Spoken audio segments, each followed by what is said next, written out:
한번 따라 하실까요? 승리자로 사는 것이 능력입니다. 우리의 삶의 여러 가지 모습 가운데 승리자로 살아야 그것이 삶의 능력이 됩니다. 이런 제목으로 말씀을 나누기 원합니다. 2019년 8월 15일 이번 주간에 광복절이 있습니다. 몇 년이나 됐을까요? 74년이 됐습니다. 해방된 지가 74년이 됐습니다. 사실 까마득한 기억처럼 보이지만 절대로 잊지 말아야 될 날이 바로 광복절입니다. 과연 1945년 8월 15일 해방을 맞을 때에 그때 당시 사셨던, 오늘 이 자리에 계실 분도 계시겠지만 그때 해방을 맞았을 때 기쁨과 감격을 무엇이라고 표현할 수 있을까요? 암만 찾아봐도 제 표현이 부족해서 사진을 한번 찾아봤습니다. 1945년 8월 15일 해방을 맞았을 때에 거리로 뛰쳐나왔던 그때 우리나라 국민들의 표정입니다. 어떻게 보면 저 정도밖에 기뻐하지 못할까 이런 생각도 들죠. 표정은 여전히 굳어 보이고 뭔가 아직도 얼굴에 그늘이 있어 보이기도 합니다. 아마도 36년 동안 일제의 압박에 시달렸으니 무슨 웃음이 있었겠습니까? 무슨 기쁨이 있었겠습니까? 갑자기 당한 해방 앞에서 그들이 할 수 있는 것은 두 손을 높이 치켜들면서 기쁨의 감격을 표현하고는 싶으나 얼굴에 온전히 나오지 못하는 것처럼 보이는 안타까움도 있습니다. 어쨌든 길거리를 가득 메워 저 끝까지 대한독립 만세, 해방의 기쁨을 만끽하고 있습니다. 그 다음 사진을 한 번을 보면은요, 좀 더 가까이 있는 사진이에요. 좀 더 가까이 있는 사진을 보니까 역시 8.15 당시에 해방을 맞았을 때에 거리 뛰쳐나왔던 우리 국민들의 모습인데 조금 더 웃는 모습이 보이기는 합니다. 하얀 치아를 드러내면서 환하게 기쁨으로 웃고 있는 모습이 중간중간에 보이기도 합니다. 어떻습니까? 해방의 기쁨을 우리는 가슴에 기억하고 있을까요? 4년 전에 사진 하나가 또 있습니다. 칼라된 사진인데 이 사진은 74년, 올해가 74년이니까 그러니까 4년 전에 70주년 광복절을 맞이해서 부산에서 그 고향으로 돌아오는 귀국선을 맞이했었던 당시의 모습을 퍼포먼스, 어떤 기념하면서 그렇게 표현을 한 것입니다. 뭔가 표현하고 싶으니까 꽃목걸이 같은 것도 좀 달았고 태극기도 달았고 그리고 기쁨과 감격으로 해방의 기쁨을 기억해내려고 하고 있습니다. 사랑하는 성도 여러분, 오늘 이런 광복절을 앞두고 우리가 잊지 말아야 될 것 중에 하나가 뭐냐면 광복과 해방의 기쁨이라는 것입니다. 이 광복절을 맞이해서 해방에 이렇게 기뻐하는 사람이 있었지만 안타깝게도 강원도에 있는 한 화저민 부부는 십수년 동안 45년도 해방이 됐는데도 불구하고 십수년 동안 산속 깊은 곳에 살면서 해방된 줄을 몰랐다고 합니다. 아들, 딸을 일본군에 끌려가게 하고 피투성이 된 가슴을 끌어안고 산속에 들어가서 화전민이 됩니다. 일본의 순사들이 혹시라도 자기들을 잡으러 올까봐 더 깊이 들어가 숨느라고 해방된 지를 몰랐습니다. 10여 년 동안 해방이 됐은 그 기쁨도 잊어버리고 늘 불안해, 낮이면 낮대로 밤이면 밤대로 불안과 초조 속에 살았습니다. 10여 년 만에 산삼을 캐는 10만인을 통해서 발견됐습니다. 해방이 됐다는 이야기를 해줘도 믿지를 못했습니다. 당신들 일본 순사 끈아풀이지, 내 아들 딸들을 잡아온 것처럼 우리도 잡아가려고 우리를 꼬이려고 온 것이지, 아무리 얘기해도 믿지를 않습니다. 정말 오랫동안 찾아가서 설득을 시키고 결국은 노 부부가 산에서 내려왔습니다. 해방된 사실을 확인하고 피눈물을 흘렸다고 합니다. 진작 왜 날 몰랐을까? 진작 몰랐을까? 여러분, 아무리 해방이 돼도요, 그것을 믿지 못하고 누리지 못한 사람은 여전히 갇혀있는 사람과 같습니다. 신앙생활도 마찬가지입니다. 신앙이란 예수 그리스도를 통해서 마귀에 눌렸던 지나간 모든 삶을 예수로 말미암아 해방된 날입니다. 예수를 구주로 믿으면 하나님의 자녀가 되는 권세를 주심으로 말미암아 더 이상 마귀의 자녀가 아니고 세상의 자녀가 아니라 죄의 종이 아니고 가난과 저주에 짓눌 이유가 없으며 지옥과 사망을 두려워하지 아니하고 천국 백성으로 선포되는 것이 뭐냐? 예수를 믿고 해방되는 것입니다. 그럼에도 불구하고, 예수를 믿었음에도 불구하고 우리의 의식과 사고 속에서 진정한 자유와 진정한 해방을 우리가 누리지 못한다고 하면 산속에 숨어 계시던 화저민 부부와 다를 게 없어요. 오늘 해방 74주년을 앞두는 광복절 주일을 맞이해서 오늘 저는 말씀 속에서 이것을 누릴 수 있는 자와 누리지 못하는 아픔의 모습을 비교하면서 우리는 반드시 뭐하는 자가 되어야 된다? 누리는 자여 승리자의 신앙을 회복하시기를 주님의 이름으로 축원합니다. 우린 첫 번째로 하나님이 주신 승리, 축복, 약속, 이것을 믿지 못하고 안타깝게도 누리지도 못하고 실패한 모습이 성경에서 발견하게 됩니다. 창세기 12장 1절로 4절을 보면 하나님은 이스라엘 백성들에게 가나안 땅을 약속하셨습니다. 가나안 땅이라고 하는 것은 하나님의 축복을 말하는 것입니다. 나아가서 우리가 이 땅을 떠날 때에 천국을 영적인 가나안 땅이라고도 합니다. 자, 그러면 가나안 땅은 어떻게 약속됐을까? 하나님은 이렇게 말씀하셨습니다. 야훼께서 아브라함에게 이르시되 너는 너희 고향과 친척과 아버지 집을 떠나서 내가 내게 보여줄 땅으로 가라고 말했습니다. 자, 내가 가서 찾아내는 땅이 아니라 하나님이 우리에게 보여주시는 땅입니다. 모든 주권은 누가 갖고 계시나요? 하나님이 보여줄 것입니다. 내가 어떻게 찾지 이유 걱정할 염려가 없어요. 하나님이 보여주실 것입니다. 그 다음 절을 보면 내가 너로 큰 민족을 이루고 내게 복을 주어 내 이름을 어떻게 하리라? 창대하게 할 것이다. 그리고 너는 복이 될지어다. 계속 이어져갑니다. 너를 축복하되 내가 복을 내리고 너를 저주하되 내가 저주하리니 땅의 모든 족속이 누구로 말미암아? 너로 말미암아 무엇을 받을 것이다? 복을 받을 것이라고 하는 것입니다. 성경은 철저하게 하나님께서 우리를 복의 근원으로 만들어서 복 있는 자가 되게 하시며 복을 나누는 자가 되게 하실 거라고 선포하고 있습니다. 저는 이 말씀을 끊임없이 반복하기 원하는 것은 우리가 옛날에 살 때 어떻게 살았습니까? 뭔가 요행을 바라고 재수를 바라고 좀 능력 있는 사람을 통해서 어떻게 영향력으로 덕을 볼까, 그런 마음으로 산 적이 없으십니까? 전 어렸을 때 꿈이 대통령형이었습니다. 내가 대통령이 될 능력은 없어 보니까 내 동생이 대통령이 되면 형 덕을 좀 보려고 그랬는데, 이게 보니까 내 동생이 대통령 될 이도 없지만 대통령의 친인척들이 만만한 게 아니더라고요. 그저 아주 정기적으로 감옥을 한번 갔다 와야 되더라고요.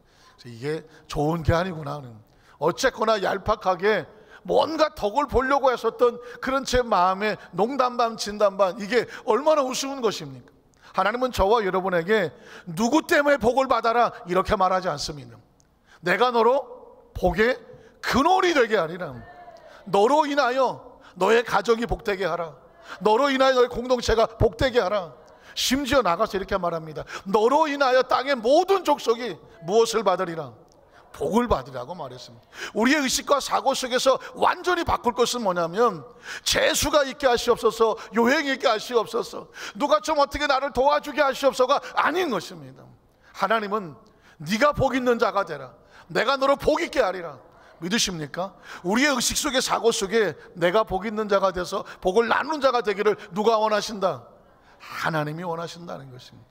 자, 그렇다고 하면 그 다음 절에 아브라함은 어떤 반응을 보였을까요? 이 아브라함이 야훼의 무엇을 따라갔고?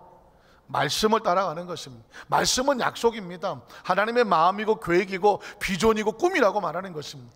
땅이 좋아서 땅을 보고 갈만하네 한 것이 아닙니다.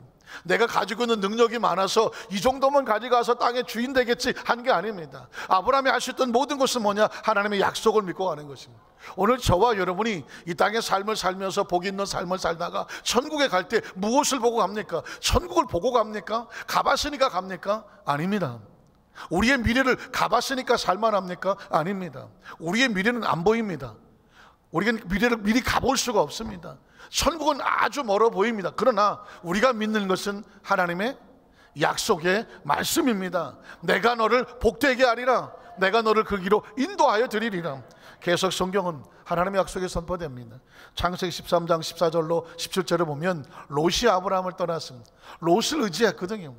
하나님은 사람을 의지하는 것을 원하지 않습니다. 심지어 아브라함이 75세 나이가 있더라도 젊은 롯을 의지하려고 하니까 롯이 너의 의지 대상이 아니야.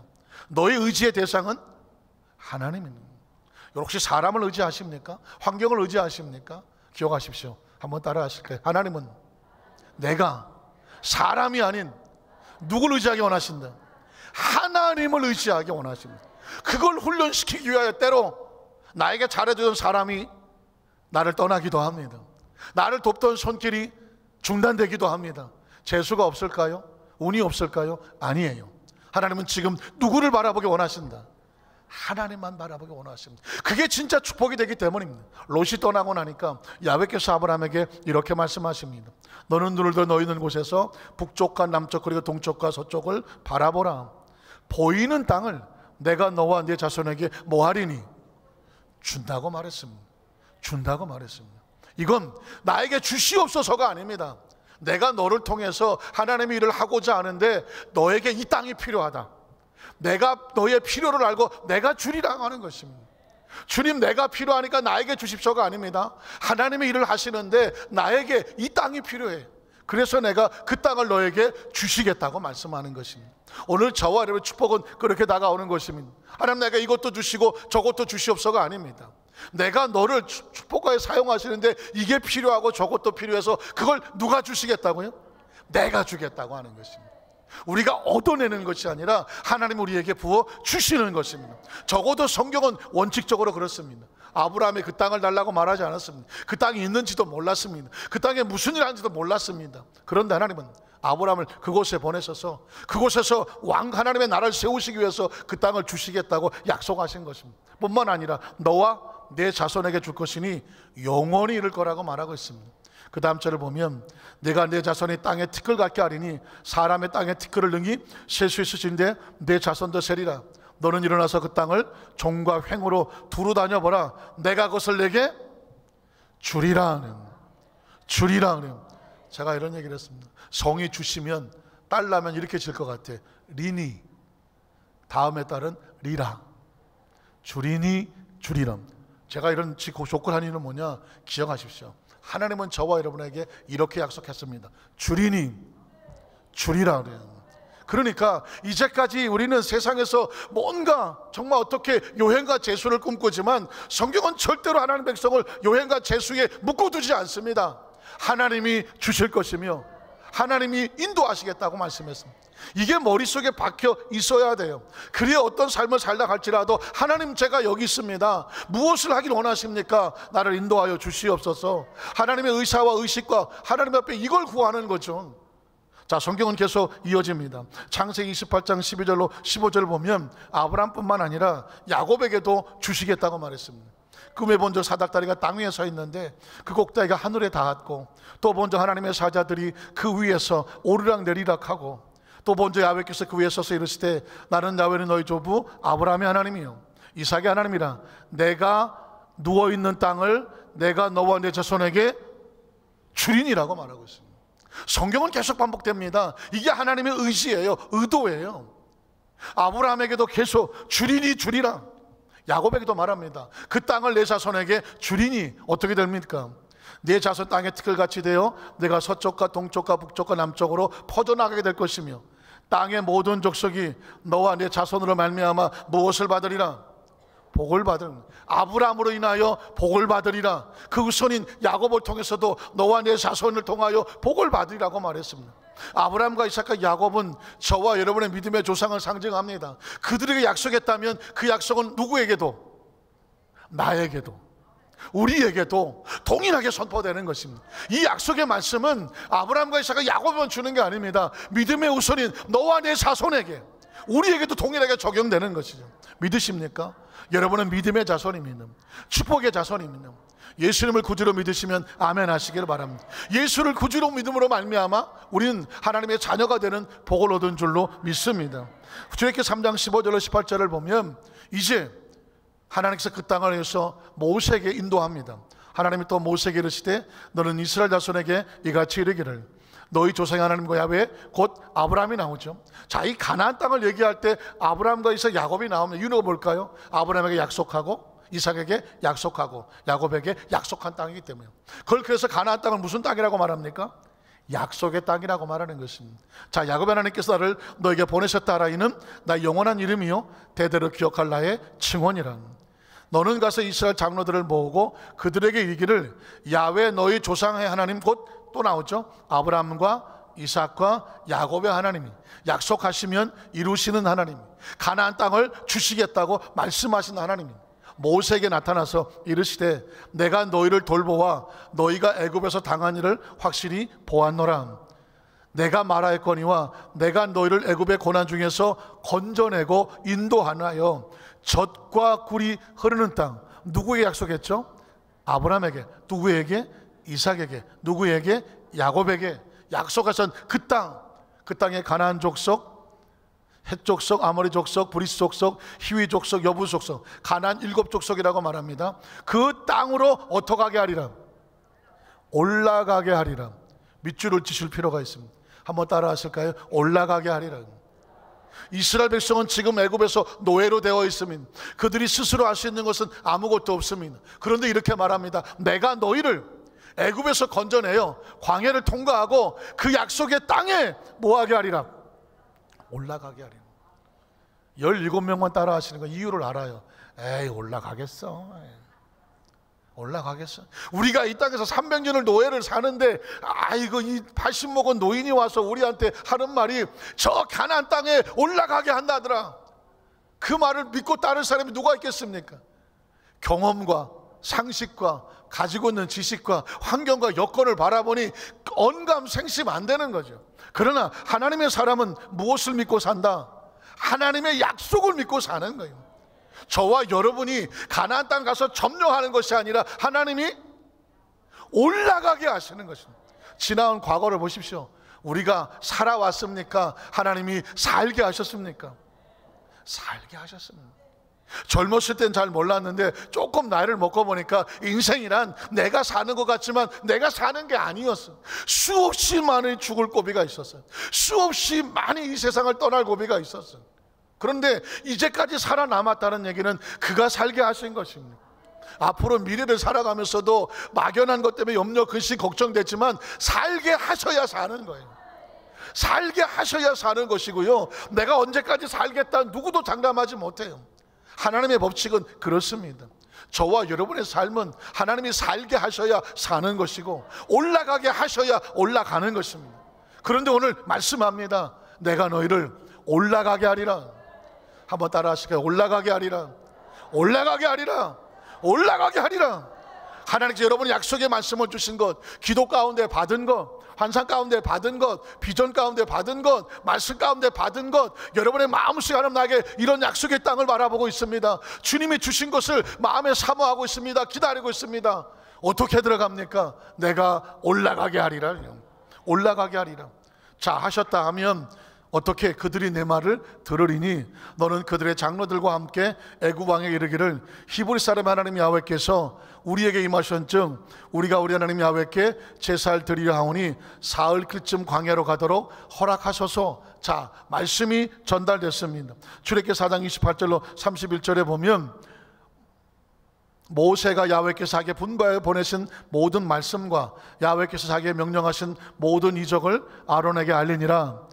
자, 모세와 아론이 가서 이스라엘 자손 모든 장로들을 모으고 하나님이 시키신 대로 아론이 야훼께서 모세에게 이르신 모든 말씀을 전하고 그 백성 앞에서 이적을 행하니 그 다음 절이 중요합니다. 백성이 어떻게 했습니까? 믿었습니다. 백성들의 의식 속에 사고 속에 내가 지금 300년 동안 이 땅에서 노예 생활하지만 하나님 보내신 이 모세 하나님의 사자의 말씀을 통해서 애굽에서 나와서 광야를 통과하고 저 땅의 주인이 될 것을 우리는 믿습니다. 백성이 믿었습니다. 자, 중요합니다. 말씀을 들었을 때에 이 믿음을 지키면 약속의 땅이 되지만 아무리 믿어도 이 믿음을 중간에 잃어버리면 그 땅을 잃어버립니다. 자, 백성이 믿었다고 말했습니다. 야훼께서 이스라엘 자손을 찾으시고 그들의 고난을 살피셨다함을 듣고 머리 숙여 경배하였더라. 그리고 애굽을 나옵니다. 그리고 광야를 지나갑니다. 그리고 여러분 아시는 것처럼 12명의 정탐꾼들이 가나안 땅을 정탐합니다. 그런데 그 믿었던 백성들이 막상 그 땅을 보고 와서는 이렇게 말을 합니다. 민수기 13장 31절로 33절에 보니까 그와 함께 올라갔던 사람들은 이르되 우리는 능히 올라가서 그 백성을 치지 못하리라는, 하나님의 말씀을 믿었다는 것입니까? 믿지 않았다는 것입니까? 중간에 믿음을 잃어버렸습니다. 기억하시죠? 하나님 말씀하시기를 내가 이 백성을 그새 잊어버리셨습니까? 올라가게 하리라고 말했습니다. 그 백성 그걸 믿고 올라왔습니다. 그런데 그 땅을 봤더니 그 땅이 너무 힘들어 보이고 가나안 7족속이 버티고 있고 그들의 염려, 근심과 불안과 초조와 의심이 들어왔습니다. 여러분, 신앙은 무엇과의 싸움이냐면 의심과의 싸움입니다. 그래서 그들은 이렇게 말하는 것이죠. 믿음을 잃어버린 사람은 이런 말을 합니다. 우린 능히 올라가서 그 백성을 치지 못하리라. 그들은 우리보다 강하니라 하고 이스라엘 자손 앞에서 그 정탐한 땅을 악평합니다. 이르되 우리가 두루다니며 정탐한 땅은 그 거주민을 삼키는 땅이요 거기서 본 모든 백성은 신장이 장대한 자들이며 거기서 네피lim 후손인 아낙 자손의 거인들을 보았나니 우린 스스로 보기에도 메뚜기 같으니 그들의 보기에도 그와 같았을 것이다. 절망합니다. 좌절합니다. 하나님이 보이지를 않습니다. 온통 의심합니다. 올라가게 하리라는 흔적 없이 사라지고 우린 못 간다고 말하고 있습니다.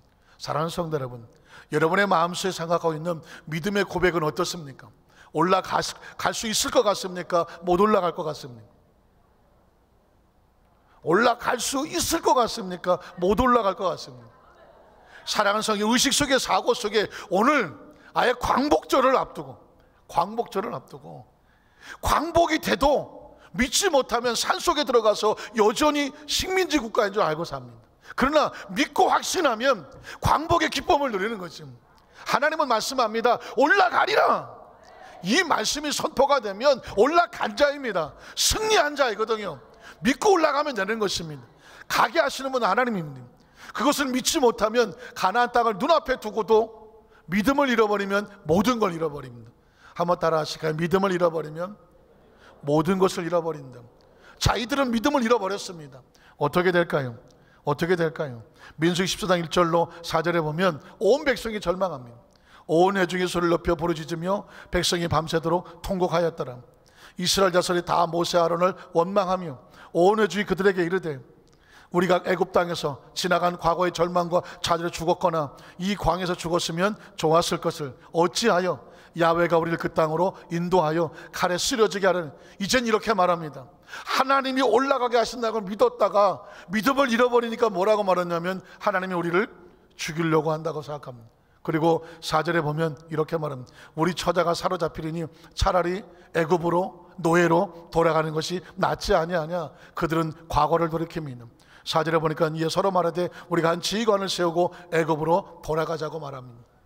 여러분, 믿음만이 우리 앞으로 전진하게 하고요, 믿음을 잃어버리면 옛날 과거로 돌아가게 만듭니다. 여러분 보십시오.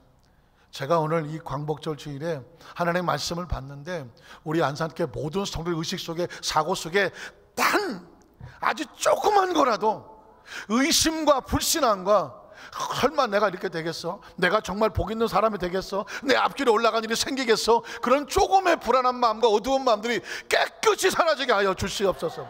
올라갈 수 있어요. 올라가야 됩니다. 하나님이 약속하셨거든요. 자, 그러면 이걸 믿지 못하면 어떻게 될까요? 하나님이 제일 싫어하는 거는요, 무슨 나쁜 짓을 하는 걸 싫어한다? 나쁜 짓도 싫어하시지만 믿지 못하는 걸 제일 싫어합니다.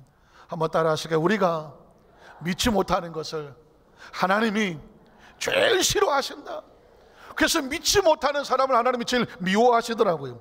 민수기 14장 11절로 12절에 보니까 야훼께서 모세에게 이르시되 이 백성이 어느 때까지 나를 뭐 하겠느냐. 하나님 말씀을 믿지 못하면 하나님은 어떻게 생각하신다? 멸시한다고 생각합니다. 멸시하겠느냐. 내가 그들 중에 많은 이적을 행했으나 어느 때까지 나를 믿지 않겠느냐. 뭘 믿습니까? 말씀을 믿는 거죠.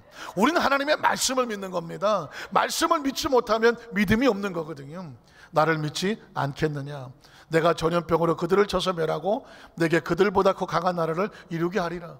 믿지 못하는 백성은 하나님이 끌고 갈 수가 없다. 기억하십시오. 아무리 개인적으로 잘 능력 있다고 할지라도 하나님을 믿지 못하면 하나님이 끌고 가지 못합니다. 그러나 우리가 연약하고 부족하지만 하나님을 믿으면 누가 끌고 가십니까? 하나님이 끌고 가십니다. 이게 하나님의 나라의 법칙입니다. 20절 23절에 보면 야훼께서 이르시되 내가 내 말대로 사하노라. 그러나 진실로 하나님의 의지입니다. 내가 살아있는 것과 야훼의 영광이 온 세계에 충만할 것을 두고 맹세하노니 내 영광과 애굽과 광야에서 행한 내 이적을 보고서도 이같이 10번이 나를 시험하고, 시험이 뭘까요? 믿지 아니하고 내 목소리를 청정하지 아니한 그 사람들은 내가 그들의 조상들의 맹세한 땅을 결단코 보나요 못 보나요? 보지 못합니다. 아무리 축복을 약속해 놓아도 믿지 아니하면 보지 못할 것이요, 그리고 또 나를 멸시하는 사람은 한 사람도 그것을 보지 못하리라. 우리의 미래의 축복은 믿는 자가 받는 것입니다. 믿는 자가 보는 것이죠. 믿는 자가 들어가는 것입니다. 오늘 이 시간 주님께 우리가 원하시는 것도 하나님을 믿는 절대 믿음을 달라고 하시는 것입니다. 26절로 30절에도 보면 야훼께서 모세 아론에게 말씀하여 이르시되, 하나님이 계속 이런 말을 하시는 거예요. 나를 원망하는, 무엇이 원망입니까? 말씀을 믿지 못하면 하나님은 원망한다고 생각합니다. 무엇이 약합니까?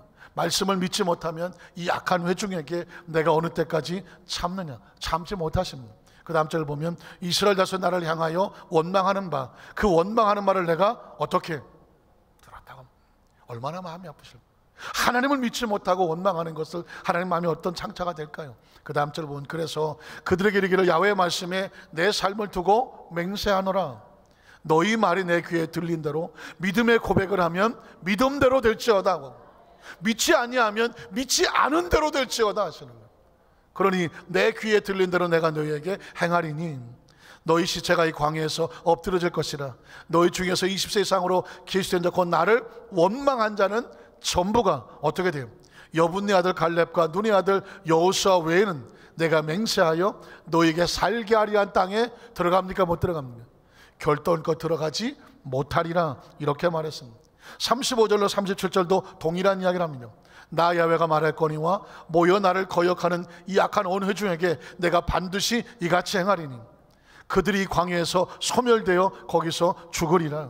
모세의 보냄을 받고 땅을 정탐하고 돌아와서 그 땅을 악평하여 온 회중이 모세를 원망하게 한 사람, 곧 그 땅에 대해 악평한 자들은 야훼 앞에서 재앙으로 죽었고, 하나님 재앙으로 죽었다고 말씀하고, 아직 안 나와도 돼요.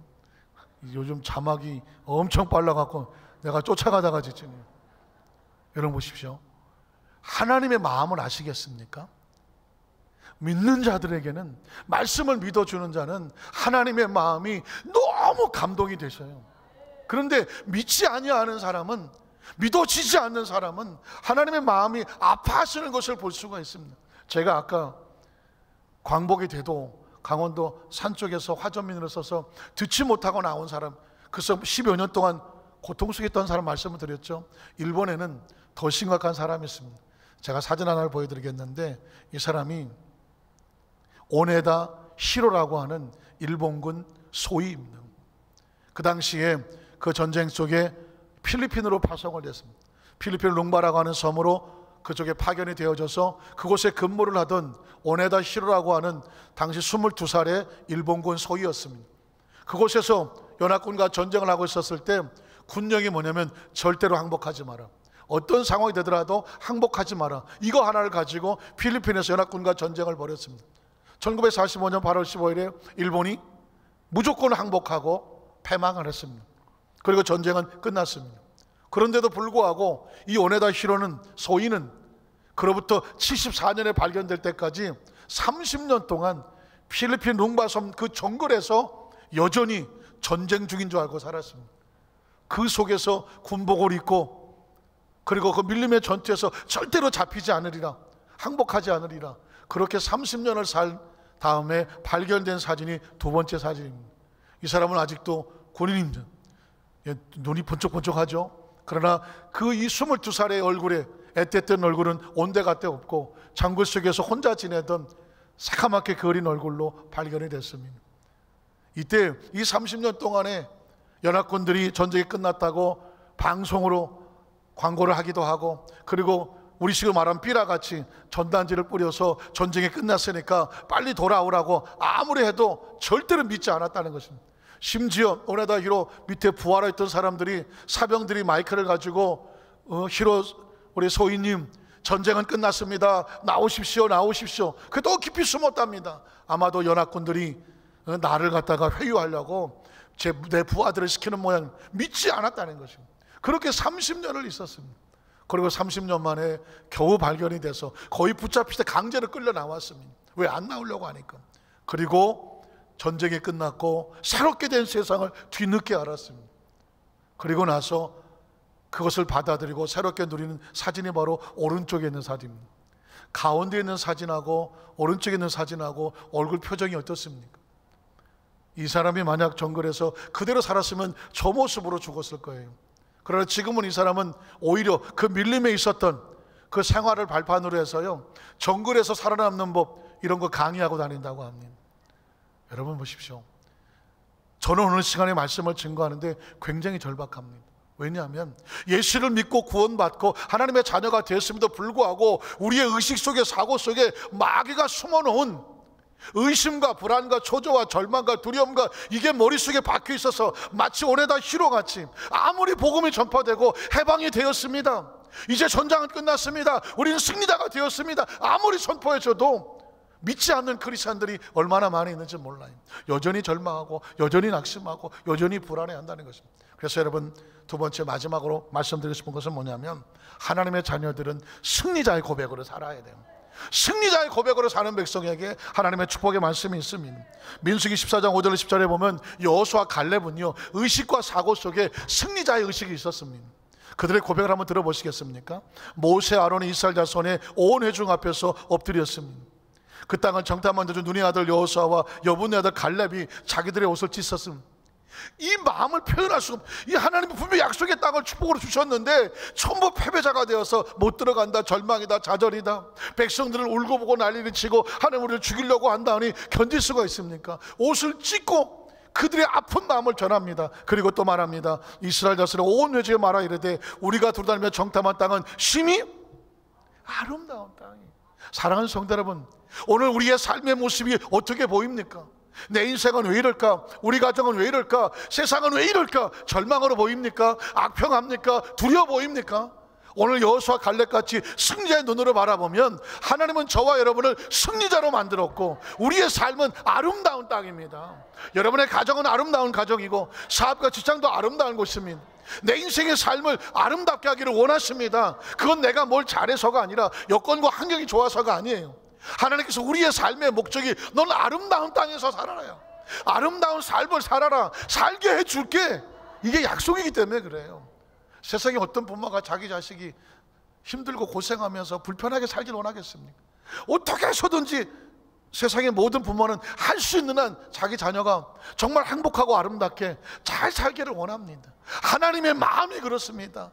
내가 너로 심히 아름다운 땅, 젖과 꿀이 흐르는 땅, 그 땅에서 살게 해줄게. 이게 하나님의 마음이에요. 이 마음을 아니까 여호수아 갈렙에게는 그 땅이 아름다운 땅으로 보인 것입니다. 자, 이 심히 아름다운 땅이라 계속 보고합니다. 하나님께서 우리를 기뻐하시면 믿어지십니까? 하나님은 저와 여러분을 기뻐하시는 분입니다. 생으로 고생하고 초박아 들은 분이 아니란 말입니다. 우리를 그 땅으로 인도하여 들이시고 하나님 인도해 주시는 것입니다. 그 땅을 우리에게 주시리라. 세 번째 달람은 시리라로 지어집니다. 주리니, 주리라, 주시리라. 하나님은 계속 우리에게 주시겠다고 약속하셨습니다. 이는 과연 젖과 꿀이 흐르는 땅이니라. 다만 하나님을 거역하지 말라. 거역은 뭘까요? 믿지 않는 것입니다. 기대하지 않는 것입니다. 하나님을 믿지 않냐고 기대하지 않는 것, 기다리지 않는 사람은 하나님을 거역하는 것입니다. 하나님을 거역하지 말라는 거예요. 또 그 땅 백성을 두려워하지 말라. 그들은 우리의 밥이라, 먹이라. 그들의 보호자는 그대 떨어나갔고 야훼는 우리와 함께 하시느라 그들을 두려워하지 말라고 하는 것입니다. 그러나 그럼에도 불구하고 10절에 보면 온 회중이 그들을 돌로 치려하는 부정적인 세력이 더 강하게 밀려오죠. 돌로 치려고 합니다. 그때 하나님께서 영광으로 회막에 나타나서 이스라엘 자손에게 그들을 여호수아 갈렙을 보호하시는 것입니다. 여호수아 갈렙의 심정이요, 하나님을 보는 사람의 심정이거든요. 그들을 향한 하나님의 약속의 말씀은 어떨까요? 24절에 보면 이렇게 말합니다. 그런 내 종 갈렙은 그 마음이 그들과 달라서 나를 어떻게 했어요? 온전히 따랐어요. 우리의 의식 속에 누가 세상은 이 성전만 나가보십시오. 온갖 불안과 초조와 부정적인 생각과 온갖 여러 가지 법칙과 상식과 세상적인 걸 통해서 이래서 안 되고 저래서 안 되고 너가 뭐 이래서 안 되고 너는 안 되고 못 되고 안 되고 온통 그런 정보들로 우리의 의식을 가로막습니다. 불안해하고 초조하게 합니다. 그 상황 속에서 하나님께서 원하는 건 뭔지 아십니까? 그럼에도 불구하고 온전히 나를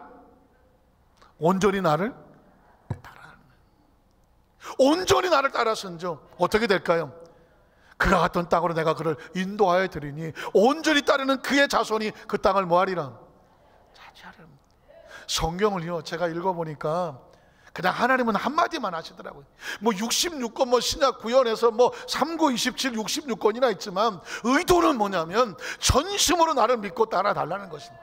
지가 사는 뭐 우리가 살고 있는 삶이 그렇고 100년 안쪽 살고 있고 우리가 아는 지식도 있고 여러 가지 환경이 변화됐지만 이 모든 것들은 지나가는 것들이에요.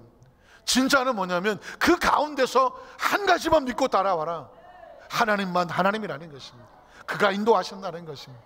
성경에 뭐 창세기 또 계시록도 있고 여러 가지 막 얘기가 나오지만 환경과 여건과 등장인물은 달라도 하나님은 한 분이십니다. 믿고 따라오라는 것입니다. 그래서 어떻게 해요? 그 자손이 그 땅을 차지하게 될 거다. 30절은 뭐라고 말합니까? 여분네 아들 갈렙과 눈의 아들 여호수아 외에는 내가 맹세하여 너에게 살게 하는 땅에 결단코 들어가지 못하리라. 그러나 온전히 따랐던 갈렙과 여호수아는 내가 데리고 들어갈게. 믿고 따라오면 내가 데리고 들어갈게. 38절을 보면 그 땅을 정탐하러 갔던 사람들 중에서 오직 눈의 아들 여호수아와 여분네 아들 갈렙은 뭐하더라? 계속 성경은 여분네 아들 갈렙, 눈의 아들 여호수아는 따로 보고 있습니다. 이 사람들은 온전히 다른 백성은 하나님이 책임져 주시겠다는 것입니다. 이게 머릿속에 들어오게 되면은요 이제 예수님이 만났던 사람들 중에서 어떤 사람은 치료가 나타나고 어떤 사람은 치료가 나타나지 않는지를 원인을 알게 됩니다. 여러분 마태복음 8장 2절로 4절을 보면 나병 환자가 나오죠. 문둥병 환자입니다. 절망입니다. 좌절입니다. 지금의 과학, 지금의 의학으로도 완치가 안 됩니다. 이런 절망 덩어리가 어떻게 나와 예수님께 나와 절하며 이르되 이렇게 말합니다. 주여 원하시면 저를 깨끗하게 하실 수 있나이는. 저는 이 장면을 수도 없이 설교하는데요 가슴이 벌렁거려 견딜 수가 없습니다. 왜냐하면 나병 환자, 우리가 나병을 걸렸다고 쳐보십시다. 코가 떨어져 나가고 팔다리가 떨어져 나가고 얼굴이 뭉그러져 피고름이 납니다. 살아갈 수가 없습니다. 동굴이나 어떤 소록도 같은 데 따로 있다고 쳐보십시오. 이런 절망에 박혀 있으면 희망을 찾을 수 있겠습니까? 희망이 보이지 않습니다. 그런데 이 문둥병 환자가 2000년 전에 이 정도는 완전한 절망입니다. 그런데 이렇게 말합니다. 예수님 앞에 달려옵니다. 기어왔을지 굴러왔을지는 모르겠습니다. 그러나 예수님 앞에 옵니다. 그리고 이렇게 말합니다. 주여 주께서 원하시면 내 몸이 깨끗해질 줄로 믿습니다라고 말합니다. 그가 하신다는 것입니다. 주께서 나를 깨끗하게 하실 줄로 믿습니다. 다만 주께서 원하십니까? 이렇게 묻는 거예요. 그러니까 그가 하신다라고 하는 비전이 있는 거죠. 여러분 이 절망을 뛰어내야, 절망을 뚫고 나와야 희망을 앞에 나갈 수가 있습니다. 예수님의 반응은 뭐라고 말합니까? 그게 얼마나 무서운 병인지 몰라? 더럽고 지저분한 병인지 몰라? 그 병에 걸리면 완치가 안 된다는 거 몰라? 이런 걸 따지지 않습니다. 예수님의 반응은 어떻습니까? 그 다음 절 보면 예수께서 손을 내밀어 그에게 대시며 이르시되 내가 원한다고 말하고 있습니다. 기억하셔야 됩니다. 지금 저와 여러분이 가지고 있는 어떤 질병과 어떤 문제도 이제 우리 의식과 사고를 바꾸자고요. 주께서 원하시면 내 몸이 나을 줄로 믿습니다. 주께서 원하시면 내 환경이 변화될 줄로 믿습니다. 주께서 바꿔주시면 내가 약속의 땅에 올라갈 줄로 믿습니다. 주께서 원하시면 내 삶이 새로워질 줄을 믿습니다. 이걸 고백하는 게 기도란 말입니다. 그럼 주께서 뭐라고 말할까요? 평가하고 비판하고 정죄하고 손가락질 할까요? 아닙니다. 내가 원하노니요. 하나님의 응답은 그겁니다. 내가 원합니다. 지금 하나님께서 여러분 말씀하시는 곳에 이렇게 응답하시죠. 내가 원하노니 깨끗함을 받을 지어다. 예배는요, 베데스다 연못이 동하듯 이렇게 하나님의 마음이 선포되고 여러분의 마음이 하나님 마음에 접촉이 되어지면 그곳에 기적이 나타나는 거죠. 여러분 예배할 때 기대하십니까? 이 자리에 하나님 역사가 나타나는 기대하십니까? 치료가 나타나는 기대하십니까? 예배 때마다 기대합니다. 말씀이 선포될 때마다 성도들의 가슴속에 마음속에 눈물의 고백 있게 하시고 말씀에 부딪혀서 하나님의 기적이 나타나게 하여 주시옵소서. 백부장은 말씀으로 배단 달랐고 혈루증 여인은 예수 옆과 손을 대었습니다. 다 절망 속에 굴러나와서 뛰어나가서 예수 앞에 희망을 고백했던 사람들입니다.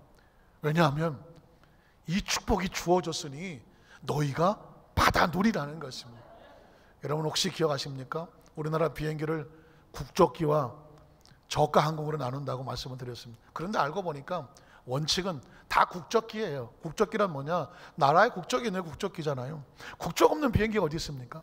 다 국적기예요. 그럼에도 불구하고 저가 항공기는 로우코스트 캐리어라고 해서 비행이 항공료가 싸요. 대신에 뭐가 없나요? 그 안에 서비스가 없습니다. 서비스가 없고 국적기라고 말하는 소위 말하는 가리나 아시아나 이 비행기는 풀 서비스 캐리어예요. 그러니까 여기 비행기를 타면 그 항공료 안에 그 안에 먹을 걸 다 비행기 값이 그 값이 다 지불된 거예요. 그러니까는 대한항공이나 아시아나를 타면은 담요도 달라고 하고 이어폰도 달라고 하고 또 물 달라고 그러고 도시락 밥도 주고 하지 않습니까? 근데 로코스트 캐리어는 없단 말입니다. 제가 로코스트 캐리어 저가항공을 한번 탔더니 비행기에 메뉴판이 나오더라고요. 제가 한번 사진을 보여드릴까요? 이게 비행기 안에서 파는 거예요. 저기 컵라면도 보이고 콜라도 보이고 확대로 보여주네요. 자, 신라면도 보이고 새우깡도 보이고 믹스 맛밤 버터쿠키 뜨레주로 데일리너츠 백도 보이고 다른 거 넘겨봐요. 오늘 밥 먹기 전인데 보고 그림으로 보기에는 그 사진이 끝인가? 밑에 보면 사진 카메라도 사이다도 나오고 콜라도 나옵니다. 여러분 로코스트 커리어 타보셨나요? 저가항공? 어떤 사람이 추워서 담요 달라고 그랬더니 돈 달라고 하더랍니다.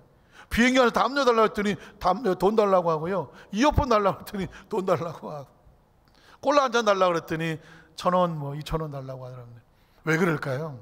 비행기 가격이 싼 대신에 그 안에 서비스에 대한 금액이 지불이 안 되어 있는 것입니다.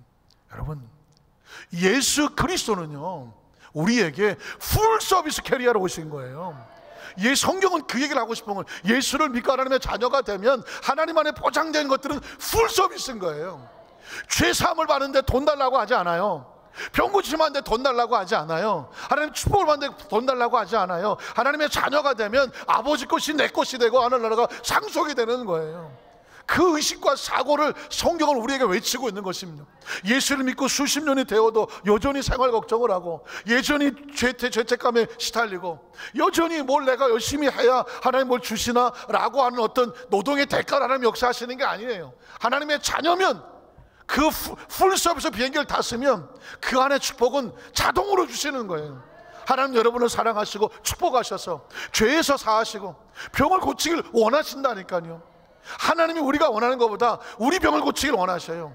가난과 저주에서 건져내길 원하시고요. 심지어 천국을 가는데도 우리한테 돈을 내놓으라고 하질 않아요. 왜? 내가 아버지께로 가면 처소를 예비하고 내가 다시 와서 너희를 내게로 인도하여 나 있는 곳에 영원히 있게 하리라요. 그러니까 예수 그리스도를 믿고 하나님의 자녀로 해방된 사실이 얼마나 귀한, 이게 놀랍고 귀하니까 마치 일체에 눌렸던 그 고통과 아픔이 너무 크니까 해방됐다고 해도 믿어지지 않는, 그래서 믿지 못하는 사람은 누리지 못하는 것처럼 예수를 믿고 나면 삶의 해방이 다가오는 것은 이미 그 축복을 받은 사람이거든요.